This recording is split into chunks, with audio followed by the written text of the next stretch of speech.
પાટણ જિલ્લાના 3 પોલીસ મથકના વિદેશી દારૂનો નાશ કરાયો। સિદ્ધપુરના સુજાનપુરમાં હેલીપેડ પર 51 લાખના વિદેશી દારૂ પર ફેરવ્યું બુલડોઝર।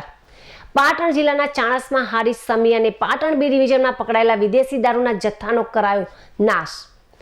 કુલ 4 પોલીસ મથકોમાંથી અંદાજિત 51 લાખના વિદેશી દારૂ જથ્થા પર બુલડોઝર ફેરવ્યું। સિદ્ધપુર અને રાધનપુર ડીવાયએસપીની દેખરેખ નીચે વિદેશી દારૂનો કરાયો નાશ। નામદાર કોર્ટના હુકમથી ગેરકાયદેસર વિદેશી દારૂનો જથ્થાનો કરાયો નાશ। સમી હારીજ ચાણસ્મા અને પાટણના મામલતદાર અને અધિકારીઓની ઉપસ્થિતિમાં કરાઈ હતી કાર્યવાહી।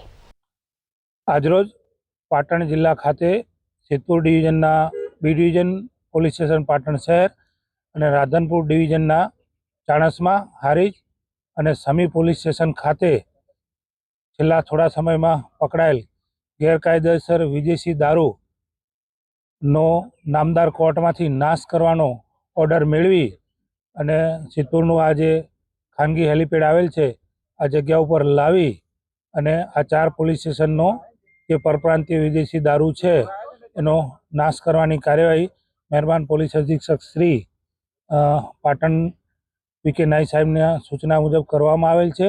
અને આમાં ટોટલ જો મુદ્દામાલ ગણવા જઈએ તો 51 લાખ રૂપિયાનો મુદ્દામાલ છે એ અત્રે લાવી અને તેના ઉપર રોલર ફેરવી અને જે બાકીની જે જરૂરી કાર્યવાહી નાશની છે એ એસડીએમ પાટણ અને બાકી મામલતદાર અને પોલીસ અધિકારીઓની હાજરીમાં કરવામાં આવેલ છે।